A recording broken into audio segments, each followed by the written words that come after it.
it up! Is this the XP lane Baksha?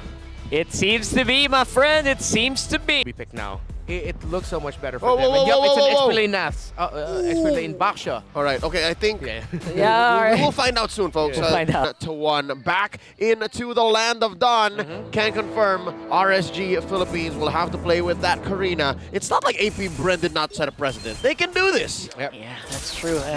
If they do it, maybe that's gonna send a message to to AP Bren. You know, this is how you do. This is how you play it. Exactly. And again, if you're only joining us now, it was a long discussion between all the parties involved. The two teams are big operations. So again, thank you for your patience, and now we're into it. Yay. And even though again it is very unique, and the last pick Ruby by AP Bren might actually mess up this Karina jungle more, I am interested to see how RSG will play this Baksha in the EXP lane. That's a double flicker burn from both sides, one from Few and the other from Nats. The aforementioned XP lane Baksha. It's not the first in the long history of our esport. I mean, in the early days of Baksha, he was played in the XP. Oh, for sure. And again, it's not surprising at all, but Irad might be in trouble. No level 4s, no dash is available. That's first blood for AP Bren. Not really the start you want for a Karina. And again, that's the power of just the second skill of the Ruby that don't run Wolf King. Just enough time for the damage of the Lilia and then the Joy to mess up that Karina. And across the board, still all look very similar. Assassin emblems for the jungler and the marksman of these two teams. Wilderness blessings on both mid laners, and it is toughness and concussive blast along with the wilderness blessing there for a Baksha. So I think now it's very clear to see what the picture of this game might be. A lot of objective fights and pickoffs, specifically if RG and Light can find it. And a lot of flickers as well. You can see yes. getting burned over and over That's again. right. No, is that just me? Why are they so gung-ho about just spending it? They're definitely gonna lack out in terms of this first turtle, but maybe they conceded already. Yeah, it feels like an AP Bren turtle already. Light is here, right close by. Aqua as well with another round ready, but looks like RSG just opting not to go for it at all. And yeah, that was a right call. You shouldn't overcommit to the scenario. Ultimate was up there on that Joy. So now AP Bren can just continue this momentum over and over again. RSG though, you can tell the slight discomfort coming out of their game and their movements right now. Here comes an invade. Yeah, huge invasion here coming in from Kalteezy. Not going to be able to secure that. Lapteezy with the penalty zone. Aqua, he's behind. That could mean big problems. So AP Bren, another flicker being used up. I don't see why that was a good idea. It's at 4v2. I mean, yeah, your kits are much better, but 3 minutes in, after a stolen orange, oh, that was asking for it. Yeah, a little bit of overconfidence from the side there of ABB. RSG, though, great response. Now they've adjusted their play here. I think now with Light being level 4, they're trying to build and find the lead in the gold lane for Eman, but Super Marco senses it. He is safely just farming under tower. And Lapteezy going to be buying some more time here. And there's the advantage you have with that Baksha, right? Just a really quick rotation on mid. Yep, that was the next question I had is, what's that like? Because again, whenever it's a fight that Nats can't win, he just rolls out and then helps elsewhere and then comes back when the wave has already been pushed up. So there is a silver lining to this whole situation, playing a Baksha XP. Yeah, and we talked about it earlier in the draft that, hey, potentially, like, it could work. The theory is there. It's a sound idea, and right now, RG. Uh-oh. There's a catch that you're looking for here, especially if it's Eman. There's the Joy that we're talking about here. AP Bren flexing, and they catch Eman for it. That's huge donks here for the goal lane of AP Bren. And now that's enough time to actually prop up for the next turtle. Coming up in about 10 seconds. Aqua here. Very low. Not enough of a commitment. Oh! Woo! Master showing how it's done. But here's a punish. Light, of course, with the fancy movements here. The flicker and the divine judgment. Pulled him through right the wall. Yeah, I rarely see that interaction. Not a bug, folks, just a very normal thing that does happen when you use that flicker.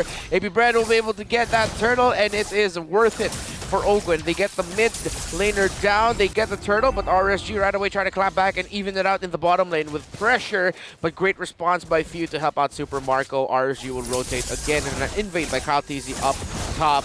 really just, again, trying to continue the idea of what they wanted to bring in game number 1, which is control the jungle of Irad. And here we see Irad making the most of RSG here. They're forcing a response. AP Bren coming with a collapse. Yeah, Kaltizi's the target, but he's still going to be alive here for some reason. Barely making it out there. Jungle for jungle. That's going to be the fight erupting still. Safety for a few, and it's going to be a null trade. Let's see right now. Oh, duel between the two marksmen. Woo! Look at that. Emman playing spicy on the Bruno. That might actually have to force AP Bren some responses here, because Super Marco could be in trouble if Light catches this guy. Yep, it's a 2v1 down there. Super Marco has to play it very safe. Does not have a sprint and does not have enough lifesteal just yet. Look at his item build. The lone Haas Claws, I don't think that's enough. Yeah, for sure, for sure. Yeah, compared to what the Bruno brings to the table, we're all familiar with his ability kit. Usually it's the Iritha needed to be an item above, or at least have some help. 1v1, that Iritha will always struggle against that Bruno. Later in the game, it's a little bit more even because of they both have access to the Wind of Nature. But at this point, AP Bren, if they really want to build a lead for Super Marco, and they need to help him out even more, because RSG have been trying to really do that. The help that Super Marco's been getting has been mostly, other than, of course, that one gank that they were able to successfully take Emman down. It's always just been to like, okay, let's just make sure that RSG won't be able to take Super Marco down, and then we'll go. And we're seeing the evidence of why Bruno is just such a good pick. Even with everything that happened, he's actually still the scarier force here. Yeah. On the bottom side of the map. Yeah, he has taken the role of Beatrix, being ever so reliable, regardless of what phase in the game. Not even mention if he snowballs. Here's the last turtle of the game here. Spawning up top, AP Bren, about 2k gold ahead. First to the scene, pulling it out of the pit. Yep, Super Marco. Getting chased down by Nats. Under turret, he should be safe, but that would mean that AP Bren has a firm grasp of this turtle 7 minutes into the game. No dice. AP Bren just taking it clean there. 100% turtles for game number 3. I wonder, AP Bren just let go of bottom lane.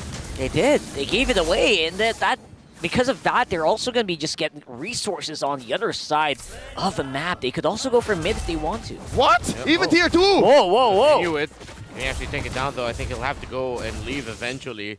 RSG don't have enough info, and it's right now it's just flap. So I think right now we've already seen the Baksha works or could work. However, just because of the sheer clear speed that the Turisma has, Nap has been effectively shut down in terms of effectiveness and map presence. The Flap TZ and his Turisma has the number over Naps and his Baksha. Something to note once more, I'm waiting for a fight to break out here. Ogwin spent his flicker. Yes. So that's about 90 seconds until he gets a big ult on to RSG. But, oh, there's one! There you go. That's Ogwin gonna get caught out. You don't have a flicker. You're the next target. But here's Kyle. And there goes another realm. Catching off an Irad. No retribution. That could be good. Flap. But that's gonna be Flap going in here as well. Light no more. Divine Judgment will mean that it might have to be a stalemate. That's a 1-for-1 in the end. They're living on the edge. You saw how Super Marco almost went down there. 1 HP. Almost went down to the land down under, did he? And that's RSG. Crikey, indeed. RSG PH. Now, I think we're really just starting to see the discomfort of the playstyle. Absolutely, Governor. They have been responding well, though, weirdly enough. They're trying to. It's a compromise, but they're doing the best that they can. Exactly. You can still see, again, an idea around it, but even though they get to take down Ogwin right now, the counter punish coming out of the Iritha and the Joy together with the lead that they were able to build themselves is a problem right now. A lot of it for RSG in this scenario now hinges on Aqua's timing with his Netherrealm and just how much time he could buy to see if somehow Emman and Irad will be able to dish out enough damage to take down the members of APB. Speaking of Irad, he's 3 levels down to Kyle TZ. Just hit level 11. Means that AP Bren just itching to get that Lord. Forget about it. Contesting, crossing the river, they're lucky to have waves crashing down. They're lucky to have at least these small camps in, because that's how bad this is looking. I did not even notice that Irad was down that hard.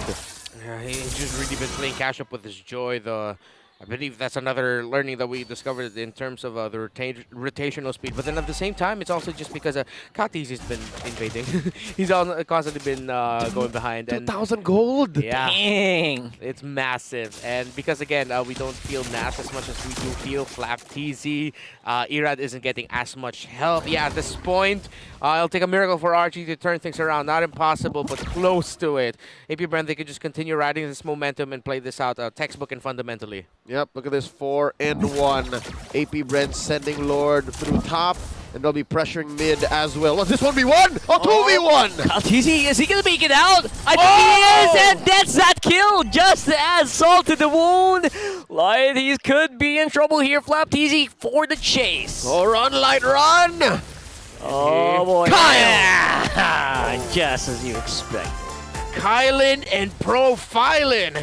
Just a hit being away from being taken down, and he gets away, comes back and says, let me finish what you started onto me. What a play by the phenom that is Kyle TZ. Down bottom. Oh! Nice hook in Aqua. Woo! NetherRealm just for safety.